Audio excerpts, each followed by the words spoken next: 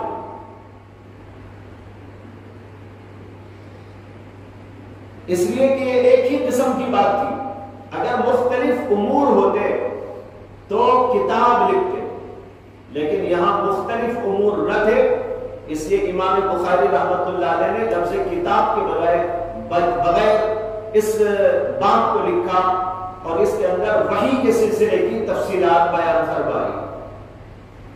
لفظ باب کو آپ تین طرح پڑھ سکتے ہیں، باب کیف کان بدء الوحی، تنوین کے ساتھ، اور جب تنوین کے ساتھ پڑھیں گے تو یہ باب خبر ہوگی ایک مبتدا محذوف کی، ھذا باب یذکر فیہ کیف کان بدء الوحی، ایک باب ہے جس کے اندر اس بات کا تذکرہ کیا جائے گا کہ اللہ کے نبی پر وحی کیسے آئی۔ دوسرا طریقہ پڑھنے کا یہ ہے کہ اس کو آپ پڑھیں اضافت کے ساتھ، باب کیف کان بدء الوحی، اس صورت میں یہ اضافت ہو جائے گی۔ اور تیسری صورت یہ ہے کہ اس کے اوپر کوئی اعراب نہ پڑے، بغیر اعراب، باب کیف کان بدء الوحی۔ تینوں طریقے سے پڑھنا درست ہے، جائز ہے۔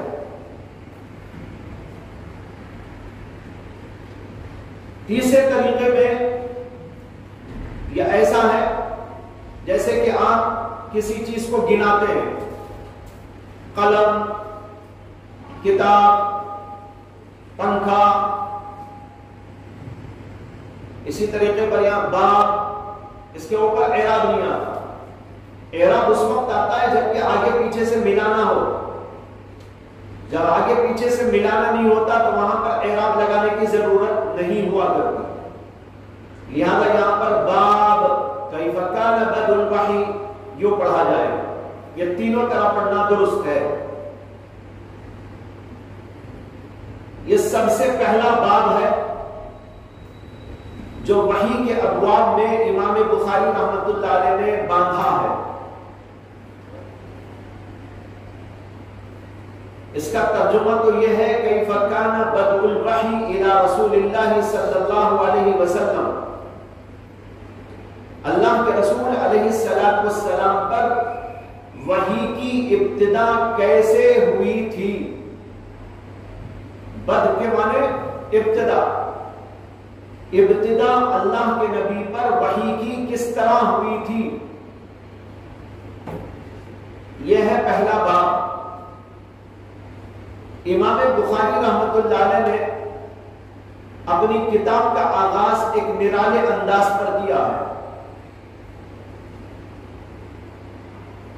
سہائے ستہ کے اور جو مصنفین ہیں انہوں نے بھی ایک ایک خاص انداز اختیار کیا، اور امام بخاری نے سب سے نرالا انداز اختیار کیا۔ امام مسلم کو آپ دیکھیں گے کہ امام مسلم اپنی کتاب کا آغاز کر رہے ہیں ایک مقدمے سے، جس کے اندر وہ سند کی حیثیت، اہمیت، ضرورت اس کو بیان کرتے ہیں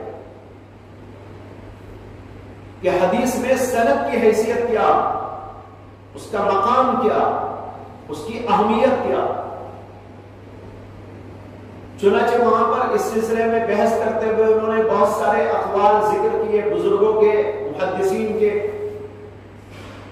لولا الاسناد لقال من شاء ما شاء، اگر سند نہ ہوتی تو جو آدمی جو چاہتا بکواس کرتا، اللہ کے نبی کی طرف منسوب کر دیتا۔ امام ابن المبارک نے کہا کہ غلط حدیثیں جو بیان کرتے ہیں ان کی اور ہمارے درمیان میں فیصلہ کرنے والی چیز سند ہے۔ بین القوم و بیننا القوائم،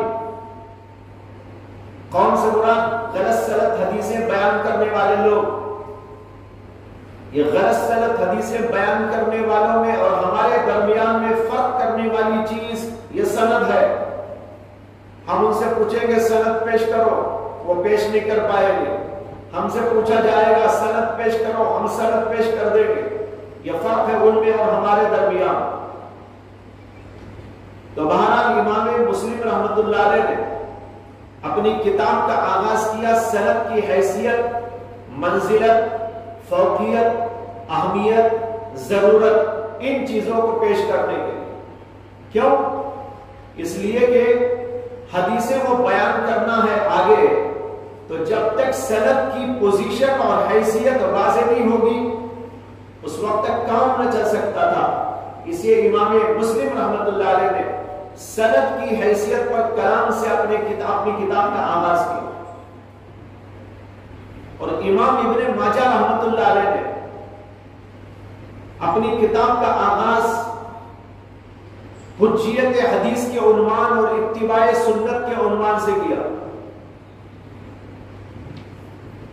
شروع ہی میں انہوں نے حدیث کی حجیت، اس کی منزلت و مقام، اتباع سنت کی اہمیت و ضرورت، اس کے ابواب شروع کیے۔ ان کے ذہن میں یہ تھا کہ حدیث کی کتاب لکھنے سے پہلے یہ تو بتاؤں کہ بھائی حدیث حجت ہے اور حدیث پر عمل کرنا کتنا ضروری ہے۔ ایک مسلمان جہاں قرآن کو مانتا ہے، قرآن پر عمل کرتا ہے، وہیں پر اس کے لیے لازم و ضروری ہے کہ وہ اپنی زندگی میں احادیث کو معمول بہا بنائے، اپنی زندگی میں اس کی اتباع کرے۔ لہذا امام ابن ماجہ نے حجیت حدیث و اتباع حدیث کی ضرورت و اہمیت پر کلام سے اپنی کتاب کا آغاز کیا۔ اور امام ابو داؤد، امام ترمذی اور امام نسائی، یہ جو تین بزرگ ہیں، انہوں نے اپنی کتابوں کو ابواب الطہارت سے شروع کیا، اس لیے کہ ان کے نزدیک یہ تھی بات کہ وہ ابواب فقہیہ کے مطابق احادیث کو جوڑے۔ اسی لیے ان کی کتابوں کا نام ہے سنن۔ سنن اس حدیث کی کتاب کو کہتے ہیں جس کے اندر ابواب فقہیہ کے مطابق احادیث کو جوڑا جاتا ہے، جمع کیا جاتا ہے۔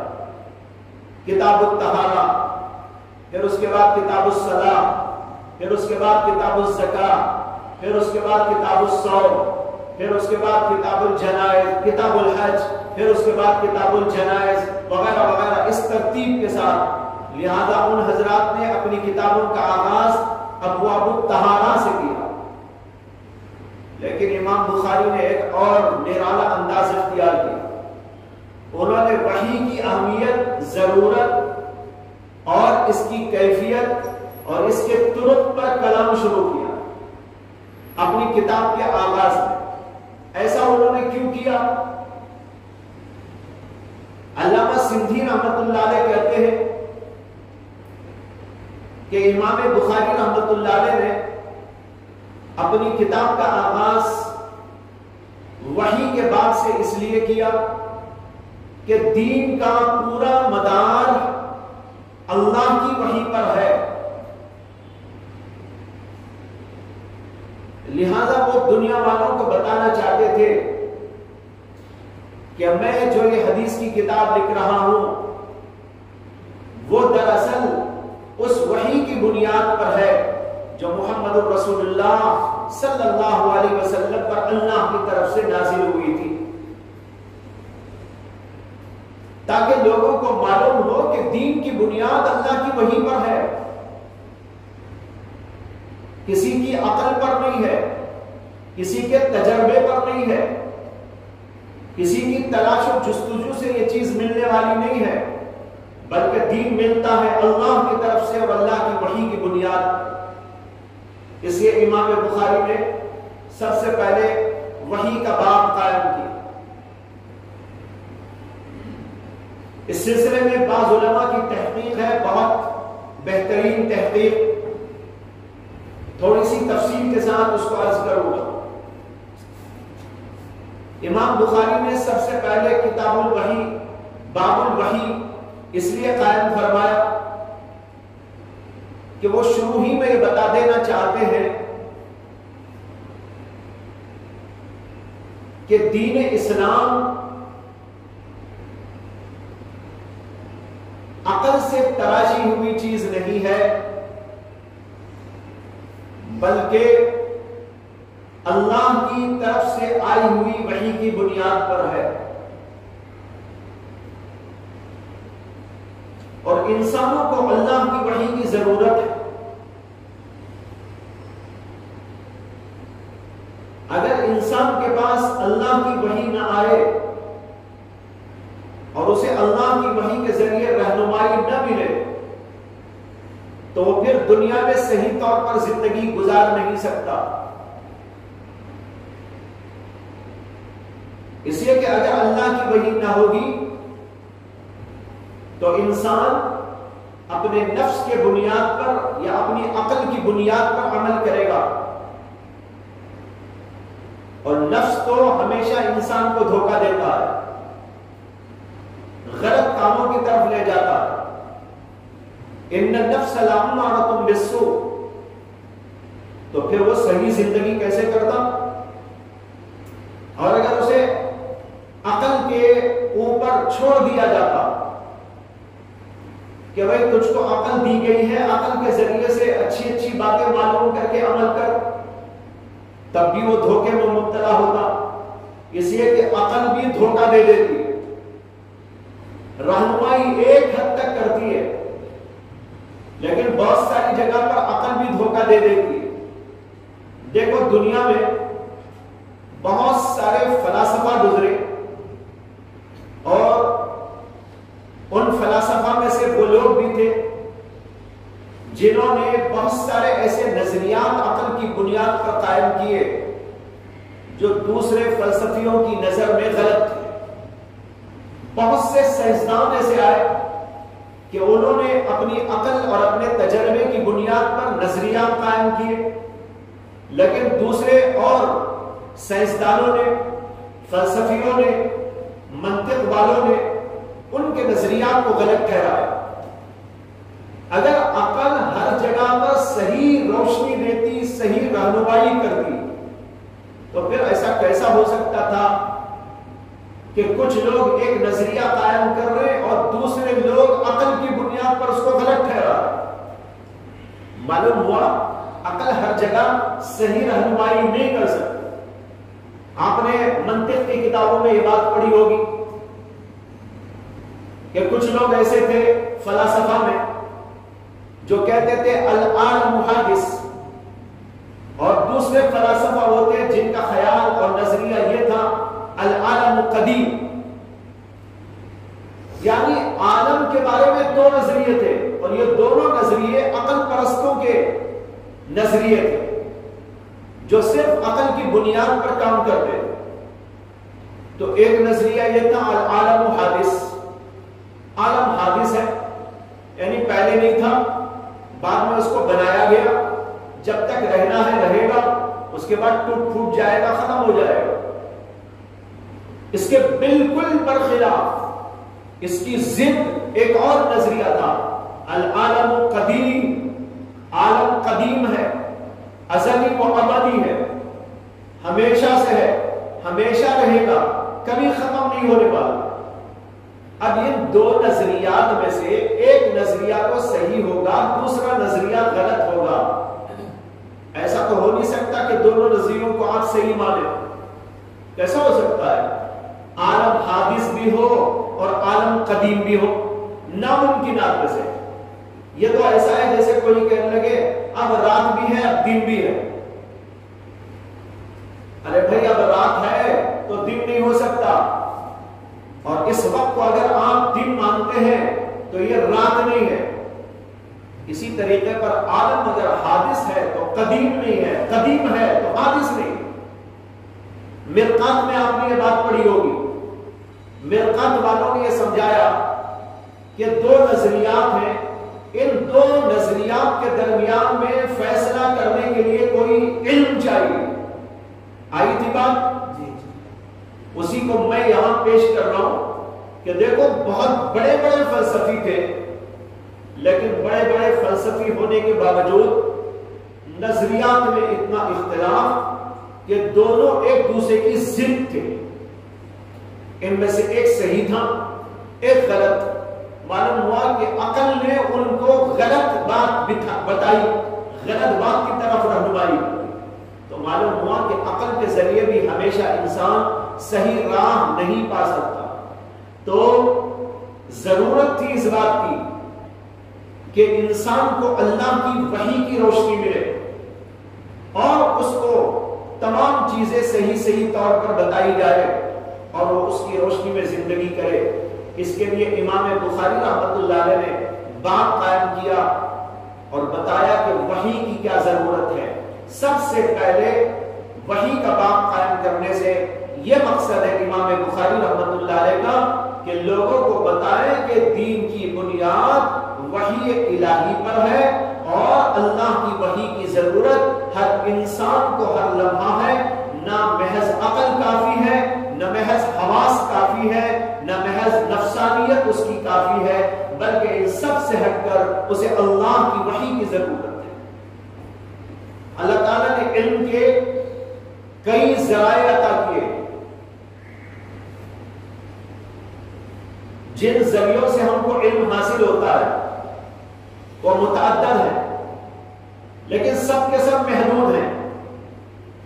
مثال کے طور پر حواس سے خمسہ، 5 حواس اللہ نے ہمارے جسم کے اندر رکھے ہیں، ان سے ہم کو علم ملتا ہے۔ ایک ہے آنکھ، اس کے اندر قوت بصارت ہے، انسان دیکھنے سے کچھ سیکھتا ہے، معلوم کرتا ہے۔ آنکھ کھول کے دیکھا کرسیاں ہیں، پنکھے ہیں، یہ سفید رنگ ہے، یہ لوگ بیٹھے ہوئے ہیں، یہ فلاں صاحب ہیں، یہ فلاں صاحب ہیں، ان کے کپڑے ایسے ہیں، ان کے میلے ہیں، ان کے اچھے ہیں، یہ سب کہاں سے معلوم ہو رہا ہے؟ آنکھ کے ذریعے۔ تو آنکھ کچھ علم دے رہی۔ اسی طرح کان اللہ نے دیا، کان مسموعات کو سنتا ہے اور اس کے ذریعے علم حاصل کرتا ہے، یعنی آوازوں کو سنتا ہے، آوازوں سے بہت کچھ حاصل کرتا ہے۔ اب میں بول رہا ہوں، آواز آپ کے کان میں آ رہی ہے اور آپ کے دل میں جا رہی ہے، علم آ رہا ہے۔ اسی طرح بہت ساری چیزیں سن کر معلوم کی جاتی ہے۔ تیسرا ذریعہ یہ ہماری زبان، اللہ تعالیٰ نے اس کے اندر چکھنے کا، ذائقے کا مادہ رکھا ہے، اس لیے آدمی چکھ کر معلوم کرتا ہے۔ سامنے آپ کے پلیٹ آ گئی، آپ نے اس کو اٹھایا، منہ میں ایسا لگایا، مٹھا ہے، کھٹا ہے، کھارا ہے، کڑوا ہے، یہ سب معلوم ہوتا رہتا نا۔ کھانا عمدہ ہے یا کیسا ہے، کتنا لذیذ ہے، کتنا بے ڈھنگا بنایا گیا، پکایا گیا ہے، مرچی تیز ہے کہ کم ہے، کھارا ہے، زیادہ کھارا ہے یا بالکل پھیکا ہے، یہ بتانے والی کون ہے؟ زبان ذائقہ بتاتی رہتی ہے اور ہمیں علم ہوتا ہے. اور ایک ذریعہ ہماری ناک ہے. ناک سے سونگ سونگ کر بھی انسان بہت کچھ معلوم کرتا ہے. بدبو آ رہی ہے, خوشبو آ رہی ہے. بدبو, خوشبو, بریانی کی خوشبو آ رہی ہے, پلاؤ کی خوشبو آ رہی ہے, ارے ارے بڑی گندی بو آ رہی ہے. ہوتا ہے, اس سے بھی علم حاصل ہوتا ہے. ایک دفعہ ایک صاحب بیتواری میں میرے دفتر میں ملنے کے لیے آئے. میرا دماغ خراب ہونے لگا, اتنی بدبو, اللہ اکبر. بیٹھا بھی جا رہا تھا, میں سوچنے لگا کہ آخر کیا ہو گیا ہے, کہاں سے بدبو آ رہی ہے. کوئی تھے, میں نے کہا کہ دیکھو کہاں سے بدبو آ رہی ہے, کیا ہو رہا ہے. بیٹھا نہیں جا رہا ہے. وہ صاحب اطمینان سے بیٹھے ہوئے, اب ادھر تلاش ادھر تلاش. بعد میں پتا چلا کہ ان کے ساکس میں سے آ رہی ہے, ان کے ساکس میں سے آ رہی ہے. بعض لوگ ساکس پہنتے ہیں, پسینہ آتا رہتا ہے, چلتے پھرتے رہتے ہیں, کام کاج کرتے رہتے ہیں, دوڑ دھوپ کرتے رہتے ہیں, اور پسینے میں شرابور ہو جاتے ہیں. وہ اندر ہی پسینے میں جو ہے اور زیادہ ملوث ہو کر بدبو اس کے اندر پیدا ہوتی ہے, اور اتنی خراب جس کو آدمی سونگ نہیں سکتا, دماغ خراب ہو جائے. یہ کہاں سے معلوم ہوا؟ ناک سے معلوم ہوا. کوئی صاحب تشریف لائے, خوشبو آ رہی ہے, دل کھل رہا ہے, ماشاءاللہ کتنی بہترین خوشبو آ رہی ہے. یہ ناک کا کام ہے, ناک کا فریضہ ہے. تو اللہ تعالیٰ نے ہم کو آنکھ دی ہے, اس کے اندر قوت بصارت ہے. کان عطا کیے ہیں, اس کے اندر قوت سماعت ہے. ناک عطا کی ہے, اس کے اندر قوت شامہ ہے. اور ہمیں زبان عطا کی ہے, اس کے اندر قوت ذائقہ ہے. اور ایک چیز پورے بدن کے اندر ہے, اس کو کہتے ہیں قوت لامسہ, چھونے کی قوت. چھو چھو کر بھی معلومات ہوتے رہتے ہیں. آپ کسی دکان پر کپڑا خریدنے کے لیے گئے, دکان والے نے تھان کھول کر آپ کے سامنے رکھ دی. کپڑے کا رنگ تو آپ آنکھ سے معلوم کر لیتے ہیں, لیکن کپڑے کی نفاست یا کپڑے کی کا گھٹیا ہونا, اچھا ہونا, یہ معلوم کرنے کے لیے ایسا کر کر کے دیکھتے ہیں, چھو چھو کر دیکھتے ہیں, ہے نا. چھونے سے معلوم ہوتا ہے آپ کو یہ کپڑا خریدنے کے قابل ہے یا خریدنے کے قابل نہیں ہے, گھٹیا ہے کہ بڑھیا ہے, کھردرا ہے یا سافٹ ہے, کس قسم کا ہے. اس طرح بہت ساری چیزوں کو معلوم کرنے کے لیے قوت لامسہ کا استعمال ہوتا ہے. یہ 5 قوتیں ہیں انسان کے اندر جو اللہ نے رکھی, لیکن بھائی اللہ نے ان سب کو محدود رکھا ہے, اور کوئی کسی اور کے دائرے میں کام نہیں کر سکتا. ہر ایک کا دائرہ محدود. آنکھ کا دائرہ ہے مبصرات, دیکھنے والی چیزیں. آپ وہ دیکھ کر کچھ اسے پوچھیں تو جواب دے گی. مثلا آنکھ کھول کر آپ وہاں دیکھ کے کیا رکھا ہے, آنکھ بولے گی کرسی رکھی ہے. کون بیٹھے ہیں؟ ایک آدمی بیٹھے ہیں. یہ کون ہے؟ یہ حفظ الرحمان ہے. کون سی کتاب ہے؟ یہ فلاں کتاب ہے. یہ کون بتانے والا؟ آنکھ بتائے گی.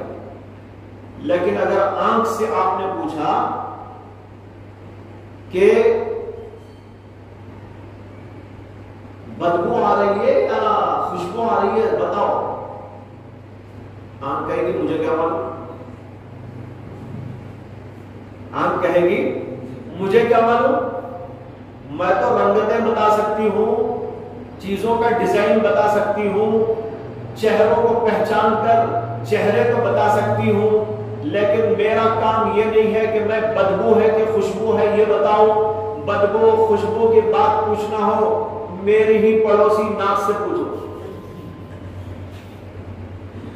میرا پڑوسی ہے ناک, ناک سے پوچھو, وہ بتائے گا. میرے پاس نہیں چلے گئے, یہ سوال میرے پاس مت لاؤ, اس کے مفتی یہ ہیں,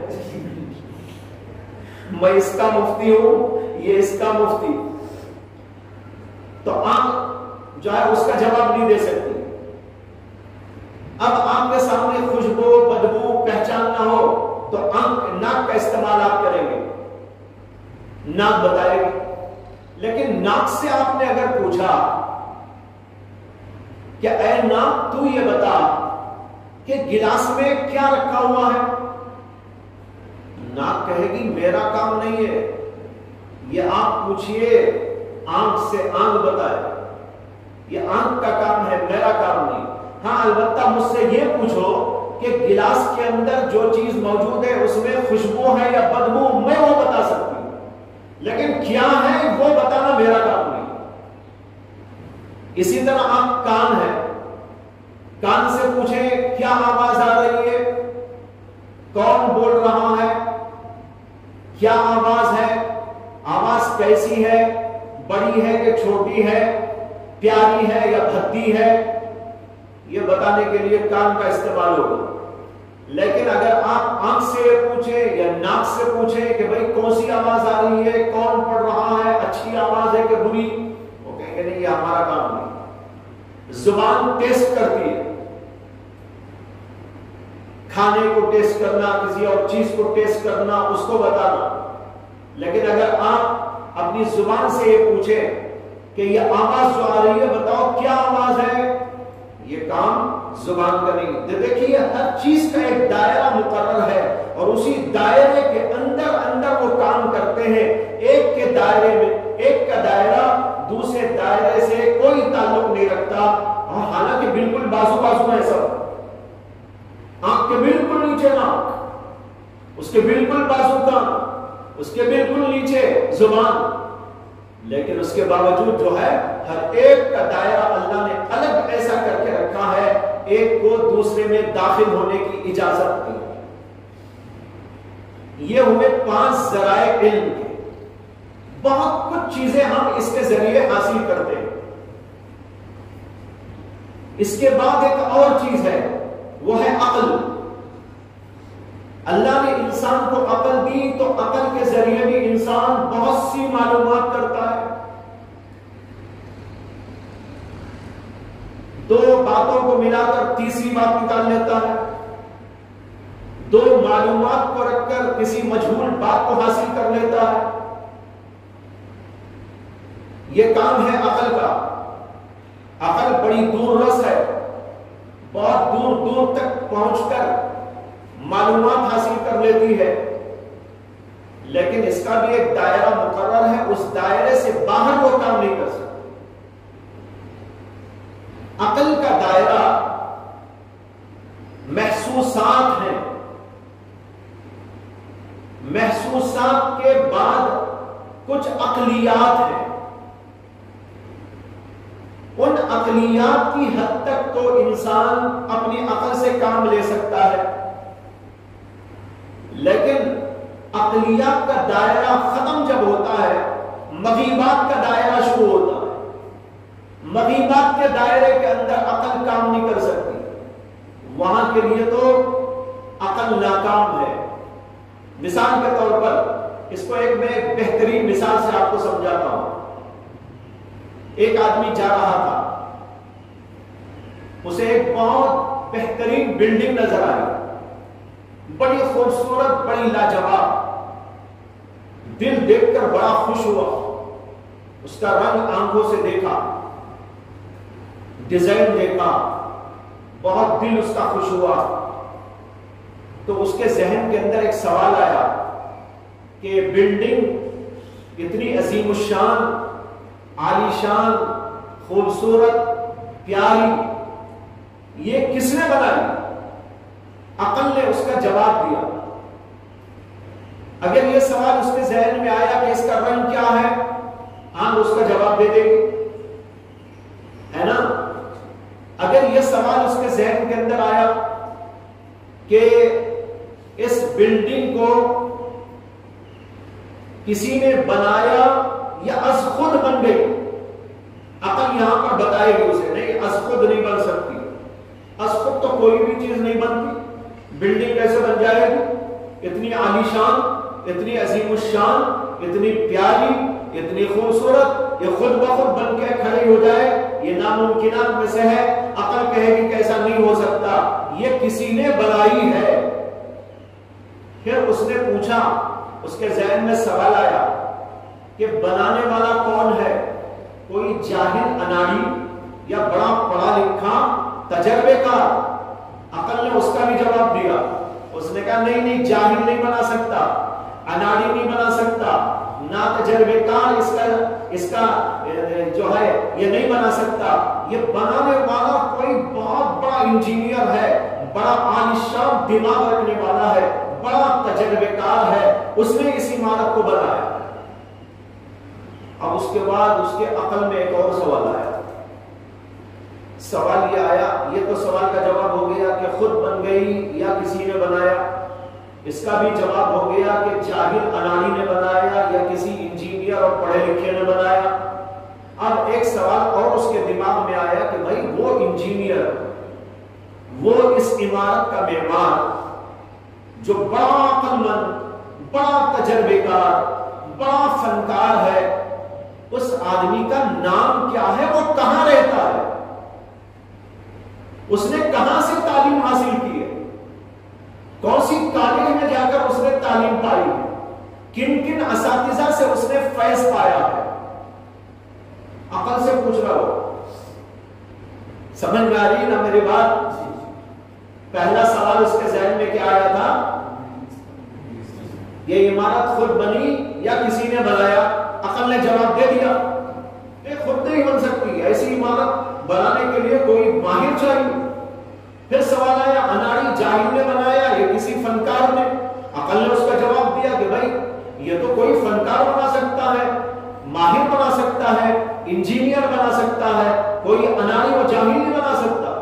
اب اس کے ذہن میں تیسرا سوال آیا، اس کا نام بتائیے، کہاں سے پڑھا ہے وہ بتائیے، اس کے باپ کا نام بتائیے، اس کے ماں کون وہ بتائیے، ذرا اس کا خاندان بتائیے، کون سی کالج میں اس نے پڑھا وہ بتائیے، اس کے اساتذہ کون ہیں وہ ذرا بتائیے. آپ نے عقل سے پوچھا. اب میں آپ سے پوچھتا ہوں، آپ کی عقل اس کا جواب دے سکتی ہے؟ کیا خیال ہے؟ نہیں دے سکتی. پھر عقل کیا کام کی؟ ارے پوچھو عقل سے، جواب کیا دے گی عقل؟ عقل کہے گی یہاں میرا دائرہ نہیں ہے کام کرنے کا. اس کا نام پوچھنا ہو، اس کی تعلیم کے بارے میں، اس کی کالج کے بارے میں، اس کے اساتذہ کے بارے میں، اس کے خاندان کے بارے میں، وہ کہاں رہتا ہے، اس کا عطا پتہ یہ معلوم کرنا ہو تو کچھ لوگوں سے پوچھو جو اس کو جانتے ہیں. فَاسْأَلْ بِهِ خَبِيرًا. اللہ نے قرآن میں کہا ہے الرحمن فاسأل به خبیرا، رحمان کے بارے میں کسی باخبر سے پوچھو. یہاں بھی عقل کہے گی کسی باخبر سے پوچھو جو اس کو جانتا ہے، پہچانتا ہے، اس انجینئر کو، اسے جا کے پوچھو بھئی عمارت جس نے بنائی وہ انجینئر صاحب کہاں رہتے ہیں، ان کا ذرا نام بتائیے گا، ان کا ذرا پتہ بتائیے گا. اسے معلوم ہے تو وہ بتائے گا، نہیں تو وہ کہے گا نہیں مجھے بھی نہیں معلوم، مجھ سے ذرا پوچھو، وہ جانتے ہیں ان کو. یہ ہوگا کہ نہیں ہوگا؟ جب آپ نے مثال سمجھ لی تو اب سمجھو جو اصل بات سمجھانا ہے کہ جب ایک انسان اس دنیا میں آتا ہے تو کچھ اپنی عقل کے ذریعے اور اپنی آنکھوں کے ذریعے، اپنی زبان کے ذریعے، اپنے کانوں کے ذریعے، اپنے ہاتھ پیر کے ذریعے بہت ساری معلومات حاصل کرتا رہتا ہے، دیکھ دیکھ کر، سن سن کر اور چک چک کر، چھو چھو کر، بہت ساری چیزیں. پھر عقل کے ذریعے بھی بہت ساری چیزیں معلوم کرتا رہتا ہے.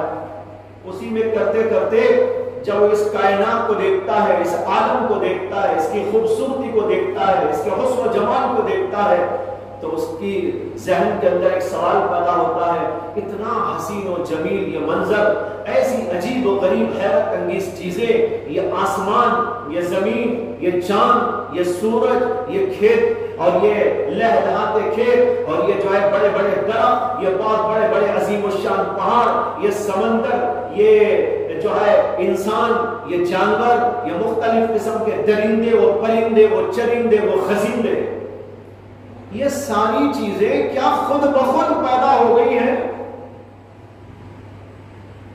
عقل کہے گی ہرگز نہیں. یہ کسی بنانے والے نے بنایا ہے، کسی پیدا کرنے والے نے پیدا کیا ہے. خود بخود کیسے ہو جائے؟ جواب ہو گیا نہیں ہو گیا؟ عقل نے یہاں جواب دے دیا۔ آپ نے پھر عقل سے پوچھا کہ جی یہ تو سمجھ میں آ گیا کہ اس کائنات کو، اس زمین کو، آسمان کو، چاند و سورج کو، یہاں کے ذرے ذرے کو بنانے والا کوئی ہے؟ وہ بنانے والا کوئی ان پڑھ جاہل معمولی قسم کا ہے یا کوئی بہت بھاری بھرکم عظیم الشان؟ عقل اس کا بھی جواب آپ کو دے گی۔ عقل کہے گی ارے کیسا کوئی جاہل بنا سکتا ہے، کوئی اناڑی کیسا بنا سکتا ہے؟ اس عظیم الشان کائنات کو بنانے والا خود اتنا بڑا عظیم الشان ہے کہ اس کی صفات ہے، اس کے اندر بڑے کمالات ہیں، اس کے اندر بڑی خصوصیات ہیں، ایسی کسی ذات نے اس کو پیدا کیا۔ یہاں تک عقل کی روشنی ہم کو مل گئی۔ اب اس کے بعد ایک سوال پھر آپ نے کیا کہ اس بنانے والے کا نام کیا، وہ کہاں رہتا ہے، کیوں بنایا ہے اس نے، کیا مقصد ہے اس کائنات کو بنانے کا، مجھے اس نے پیدا کیا تو کیوں پیدا کیا، کہاں رہتا ہے وہ، کیا مقصد ہے اس کا، کیا منشا ہے اس کا، کیا چاہتا ہے وہ۔ یہاں آ کر آپ کی عقل وہی کہے گی جو وہاں انجینئر کے بارے میں پوچھنے پر کہی تھی، بھائی یہ میرا کام نہیں، یہ انبیاء سے پوچھو۔ یہ کس سے پوچھو؟ فَاسْأَلْ بِهِ خَبِيرًا، الرحمن فَاسْأَلْ بِهِ خَبِيرًا، رحمان کے بارے میں کسی باخبر سے پوچھو، اگر انالی جاہل سے پوچھو تو کیا بتائیں گے؟ اس کو پوچھنا ہے تو انبیاء سے پوچھو، محمد رسول اللہ سے پوچھو، وہ بتائیں گے۔ ہاں اتنی بات تو عقل نے آپ کو بتا دی کہ اس کائنات کا بنانے والا کوئی ہے، اس کو چلانے والا مدبر ہے، بڑی خصوصیات کا حامل ہے، بڑا عظیم الشان ہے، لاجواب ہے، بے نظیر ہے، اس کی خصوصیات بے انتہا ہیں، لیکن وہ ہے کون، کہاں رہتا ہے، اس کے کیا کمالات ہیں، وہ چاہتا کیا ہے، یہ پوچھنا ہے تو کسی باخبر سے پوچھو۔ وہ انبیاء اکرام علیہ السلام ہے، انبیاء پر اللہ وحی نازل کر کے بتاتا ہے، ان انبیاء سے ہم پوچھیں گے تب پتہ چلے گا۔ اس لیے ایک آدمی کو زندگی گزارتے ہوئے اس کائنات میں اللہ کو مان کر چلنے کے لیے ضروری ہے کہ اللہ کی وحی کو مانے، یہ ہے اللہ کی وحی۔ عقل سے کام نہیں چل سکتا۔ اب یہاں وہ اللہ چاہتا کیا ہے، کیا اس کے احکام ہے، ہمارے سے کیا مطالبہ ہے، ہم کو کیسی زندگی اس کے مطابق گزارنا ہے، ان سارے سوالات کے جواب کے لیے آپ کو انبیاء اکرام علیہ السلام کی طرف رجوع کرنا ہے، جن کے اوپر خدا کی وحی نازل ہوتی ہے۔ اس لیے امام بخاری رحمۃ اللہ علیہ نے سب سے پہلا عنوان وحی کا قائم کر کے ساری دنیا والوں کو بتایا کہ وحی کے بغیر تمہاری زندگی ہو نہیں سکتی، تمہارے حواس کافی نہیں، تمہاری آنکھیں کافی نہیں، تمہاری زبان کافی نہیں، تمہاری عقل کافی نہیں، بلکہ اس کے بعد وحی کی ضرورت ہے۔ وحی کے ذریعے اس دنیا میں رہتے ہوئے تم اللہ کے طریقے پر، صحیح طریقے پر زندگی کر کر اللہ کو راضی کر سکتے ہو، اس کے بغیر کوئی طریقہ کار نہیں ہے۔ یہ ہے وہ تفسیر جو بعض علماء نے بیان کی، اس کو یاد رکھنا چاہیے اور اس کے ذریعے سمجھنا چاہیے دین اور شریعت کی حیثیت اور اس کا مقام، اس کی ضرورت، اس کی اہمیت۔ سمجھ میں آئی؟ یہ ہے امام بخاری کا سب سے پہلے وحی کا باب قائم کرنے کا مقصد، اس کے لیے انہوں نے یہ باب قائم کیا۔